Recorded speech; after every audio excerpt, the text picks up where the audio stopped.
कक्षा 9वीं की गणित का अध्याय 1 का एग्जाम्पल 4 उदाहरण 4 ये कह रहा है वास्तविक संख्या रेखा पर कर्णी 3 का स्थान निर्धारण कीजिए। मतलब कि संख्या रेखा पर आपको कर्णी 3 का स्थान बताना है। संख्या रेखा पर आपको क्या बताना है? कर्णी 3 का स्थान बताना है। उसके लिए सबसे पहले यहाँ पर मुझे संख्या रेखा खींचना पड़ेगा। उसके लिए हम यहाँ पर एक स्केल लेंगे और उस स्केल में देखिए यहाँ पर हम एक सिंपल सी एक रेखा खींच लेंगे। ये मैंने यहाँ पर एक सीधी सी क्या खींच लिया, एक रेखा खींच ली रेखा। उसके बाद देखिए यहाँ पर क्या होता है, इस बिंदु को मैंने 0 नाम दिया। अब देखिए 0 के बाद से होगा 0, फिर 1 सेंटीमीटर बाद, फिर 1 सेंटीमीटर दूर एक डैश पाड़ लेंगे, फिर 1 सेंटीमीटर बाद, फिर 1 सेंटीमीटर, 1 सेंटीमीटर, 1 सेंटीमीटर।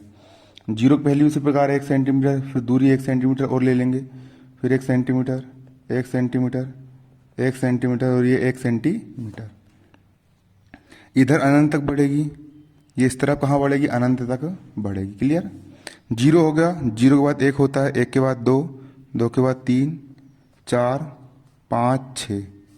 0 को पहले यहाँ पर ऋण 1 आएगा, फिर ऋण 2 आएगा, ऋण 3 आएगा, ऋण 4, ऋण 5, ऋण का 6 आएगा। क्लियर? अब देखिए 0 और 1 के बीच की दूरी 1 सेंटीमीटर है, आपको पता है। यहाँ पर फिर एक वर्ग का निर्माण करेंगे हम। यहाँ पर ये हो गया बिंदु 1 सेंटीमीटर का। यहाँ से 1 सेंटीमीटर की दूरी नापेंगे और 1 सेंटीमीटर की दूरी नाप करके एक रेखा हमने यहाँ पर ऊपर खींच दिया। उसके बाद इसकी लंबाई भी कितनी है? 1 सेंटीमीटर है। और यहाँ से लेकर के यहाँ तक की जो दूरी आएगी देखिए, इसको हम क्या नाम देंगे? देखो O से लेकर के इसको मैंने बिंदु A नाम दिया, इसको मैंने बिंदु A नाम दिया और उसको मैंने बिंदु B नाम दिया। और पिछले सवाल में एग्जाम्पल 3 में हम कर चुके थे कि अगर इसकी लंबाई 1 होती है और इसकी लंबाई 1 होती है तो ये त्रिभुज बन रहा है। OAB एक त्रिभुज है, 3 भुजाओं से मिलकर बनी बंद आकृति त्रिभुज कहलाती है। OAB एक त्रिभुज है ना। तो यहाँ पर इसका मान कितना निकल के आया था? पाइथागोरस प्रमेय से कर्णी 2 निकल के आया था। कितना मान निकल के आया था? इससे कर्णी 2 इसका मान निकल करके आया था। इस भुजा का मान कितना निकल करके आया था? हमारा कर्णी 2 निकल करके आया था। इसको जूम कर देता हूं मैं ताकि आपको अच्छे से समझ में आ सके। मान कितना निकल के आया था? हमारा कर्णी 2 हमारा मान निकल करके आया था, है ना। ये त्रिभुज हो गया हमारा। त्रिभुज कौन सा हो गया हमारा? OAB एक हमारा त्रिभुज हो गया। इस त्रिभुज में वाली भुजा 1 है और ऊपर वाली भुजा भी अगर 1 सेंटीमीटर होती है तो OB भुजा का मान कितना निकल के आता है? कर्णी 2 निकल करके आता है। अब हम चांदी की सहायता यहाँ पर हेल्प लेना पड़ेगा। देखिए चांदी की हेल्प आप कैसे लोगे? यहाँ पर आपको 90 अंश का कोण बनाना है। कोण कैसे बनाओगे? देखिए चांदे पर एक ही वाला बिंदु होता है ना, इस बिंदु को आपको इस बिंदु के ऊपर रखना है और ये वाली जो रेखा होती है 0 डिग्री वाली रेखा, इस रेखा को आपको इस रेखा के ऊपर रखना है। देखिए इस बिंदु को मैंने इस बिंदु के ऊपर जमा दिया और साथ में ये वाली रेखा को मैंने इस रेखा के ऊपर जमा दिया। देखो अब नाप लेंगे 10, 20, 30, 40, 50, 60, 70, 80, 90। 90 अंश का कोण बनाना है। कितने अंश का? देखो ये 90 यहाँ पर आ रहा है, ये 90 हमारे यहाँ पर आया, 90 यहाँ पर ये आया हमारा। एक बिंदु मैंने यहाँ पर ये पाड़ दिया। ये हो गया हमारा 90 वाला बिंदु, है ना। ये बिंदु मैंने यहाँ पर ये पाड़ दिया, है ना। देखिए अब स्केल से नापना है यहाँ पर आपको। स्केल से कैसे नापोगे? देखिए जैसा ये बिंदु हो गया आपका 90 डिग्री वाला, है ना। यहाँ देखो ये 0 सेंटीमीटर हो गया, 0।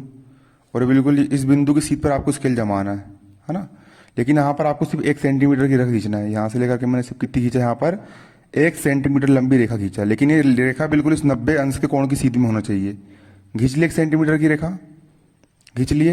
ये रेखा भी कितनी है? 1 सेंटीमीटर की हमारी क्या आ गई? रेखा आ गई रेखा। अब यहाँ का ये जो बिंदु है, इस बिंदु को आपको इस बिंदु से मिलाना है। इस बिंदु को मैं यहाँ पर इस बिंदु से यहाँ पर ये मिला रहा हूं। मिला लिया। इस बिंदु को मैंने बिंदु D नाम दिया। क्या नाम दिया मैंने इसको? बिंदु D नाम दिया। अब देखिए यहाँ पर भी आपका एक त्रिभुज बन रहा है। इसको हल्का सा तिरछा करके आप देख सकते हो। यहाँ पर भी आपका क्या बन रहा है? यहाँ पर भी आपका एक त्रिभुज बन रहा है। त्रिभुज क्या है आपका? आपका त्रिभुज है OBD। ये समकोण त्रिभुज है क्योंकि यहाँ पर आला कोण कितने अंश का है? 90 अंश का कोण है।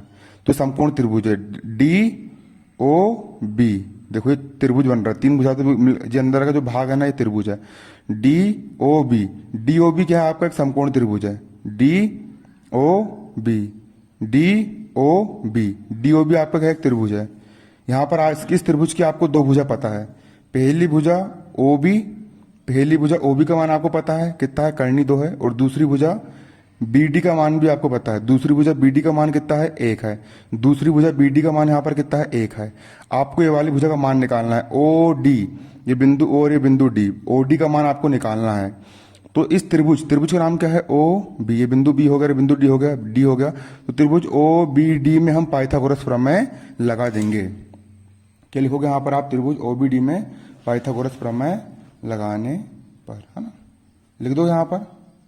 देखिए यहाँ पर क्या लिखोगे, देखो त्रिभुज है ना ये वाला, त्रिभुज ओ बी डी में पाइथागोरस प्रमेय लगाने पर लिख देंगे यहाँ पर, त्रिभुज ओ बी डी में कौन सा प्रमेय,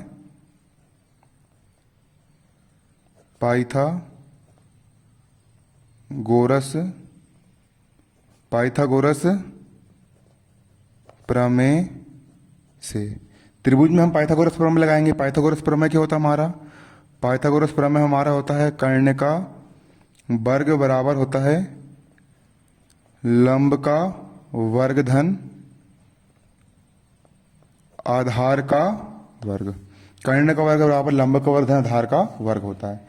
कर्ण यहाँ पर क्या है आपको, देखो ये देखो त्रिभुज में हमेशा क्या होता है, देखिए यहाँ पर त्रिभुज के बारे में आप बारीकी जान लीजिए ना। देखिए त्रिभुज में जो आड़ी वाली भुजा होती है ना, इसको हम आधार कहते हैं। ये क्या होता है, हमारा आधार होता है। ओ भी हमारा आधार है ना। 90 अंश में जो आड़ी वाली भुजा होती है उसको आधार बोलते हैं। जो खड़ी वाली भुजा होती है उसको हम लंब बोलते हैं। और जो समकोण, ये समकोण त्रिभुज बन रहा है यहाँ पर, समकोण के सामने की जो भुजा होती है, मतलब जो भुजा सबसे लंबी होती है उसको हम कर्ण बोलते हैं। सबसे लंबी भुजा त्रिभुज की कर्ण कहलाती है ना। तो कर्ण यहाँ पर क्या है, कर्ण यहाँ पर ओडी, यहाँ पर हमारा कर्ण है। तो कर्ण का मान हम कितना रख देंगे, देखो कर्ण का मान कितना रख देंगे यहाँ पर, हम ओ डी रख देंगे। कितना रख देंगे हम, ओ डी और वर्ग का वर्ग। कर्ण का मान हम कितना रख देंगे, कर्ण का मान हम यहाँ पर ओ डी रख देंगे।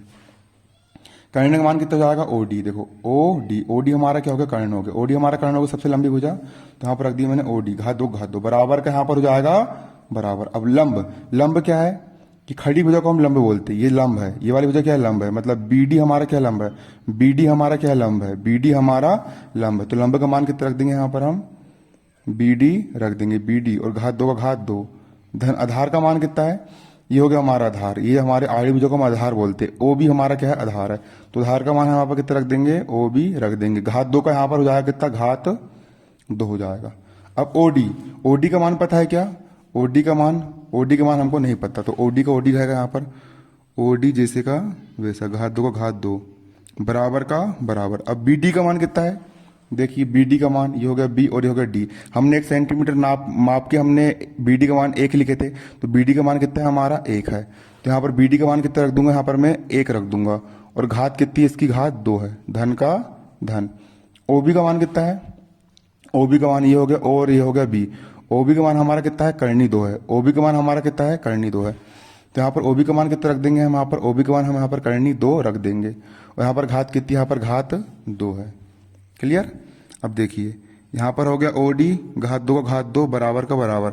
1 की घात 2 मतलब 1 का 2 बार गुणा होगा, 1 गुणित 1 और 1 कम कितना होता है, 1 ही होता है, धन का धन। अब यहाँ पर वर्ग यहाँ पर करनी है तो वर्ग से करनी कट जाएगी, वर्ग से करनी कट जाएगी, वर्ग से करनी कट गई। सिर्फ कितना बचा यहाँ पर, 2 बचा। यहाँ पर ओ डी स्क्वायर का यहाँ पर हो जाएगा ओ डी स्क्वायर बराबर 2 धन 1, 2 और 1 कितना होता है यहाँ पर, 2 और 1 3 होता है। क्लियर। अब देखिए यहाँ पर ओ डी का वर्ग हो जाएगा बराबर 3 को हम क्या लिख सकते हैं, 3 को हम कर्णी 3 का वर्ग लिख सकते हैं। 3 को हम क्या लिख सकते हैं, 3 को हम कर्णी 3 का वर्ग लिख सकते हैं। क्यों लिख सकते हैं, क्योंकि वर्ग से कर्णी कट जाएगी और सिर्फ कितना बचेगा, 3 बचेगा। वर्ग से कर्णी कट जाएगी और सिर्फ कितना बचेगा, 3 बचेगा। इसलिए हम 3 को क्या लिख सकते हैं, इसलिए हम 3 को हम कर्णी 3 का वर्ग लिख सकते हैं। क्योंकि वर्ग से कर्णी कट जाएगी, वर्ग से कर्णी कट और सिर्फ 3 बचेगा यहाँ पर, है ना। इसलिए 3 को हम कर्णी 3 की घात 2 लिख सकते हैं।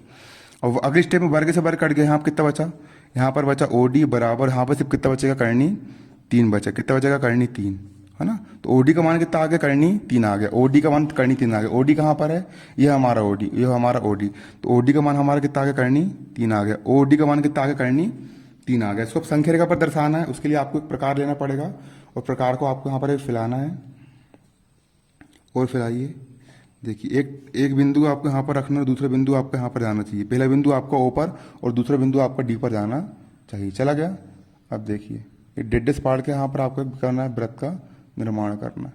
कहाँ पर काट रहा है, देखो ये दूरी भी करनी 3 है ना, तो ये दूरी कितनी आएगी, अभी करनी 3 निकल करके आएगी। प्रकार से आपने नापे तो यहाँ पर निकल के आया है ना, तो यहाँ से लेके यहाँ तक की दूरी कितनी, करनी 3 है। ओ से लेके डी तक की दूरी, ओडी कितने, करनी 3 है।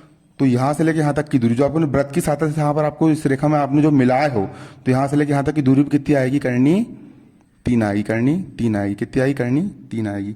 मतलब ये वाली जो दूरी है यहाँ से लेके यहाँ तक की दूरी, ये भी कितनी है आपकी, करनी 3 है। कितनी आपकी, करनी 3 है। और ये करनी 3 दूरी है ना, इसको मैंने कोई बिंदु नाम दे दूंगा, इसको मैंने बिंदु P नाम दे दी। क्या नाम दे दी, बिंदु P। तो OP बराबर कितनी आ गई, अब करनी 3 ही। संख्या रेखा पर आपने इसको दर्शा चुके हो, यहाँ से लेकर के यहाँ तक की दूरी कितनी है, क्योंकि देखो यहाँ से लेकर के यहाँ तक की दूरी जब करनी 3 है, तो फिर यहाँ से लेकर अपने वृत्त बनाए, और ये भी वृत्त की त्रिज्या, ये भी वृत्त की त्रिज्या। यहाँ से लेकर यहाँ तक की दूरी करनी 3 है, तो यहाँ से लेकर यहाँ तक की दूरी भी कितनी आएगी आपकी, करनी 3 निकल करके आएगी। तो मतलब OP का मान भी कितना आएगा, OP का मान भी करनी 3 निकल करके आएगा। इस प्रकार यहाँ पर आप संख्या रेखा पर इसको दर्शा सकते हो। इसका आप स्क्रीनशॉट ले लीजिए और उसको आप कॉपी पे उतार लीजिए, है ना। अतः यहां पर लिख देंगे, अतः संख्या रेखा पर OP बराबर कितना, करनी 3 है। OP बराबर कितना, करनी 3 है।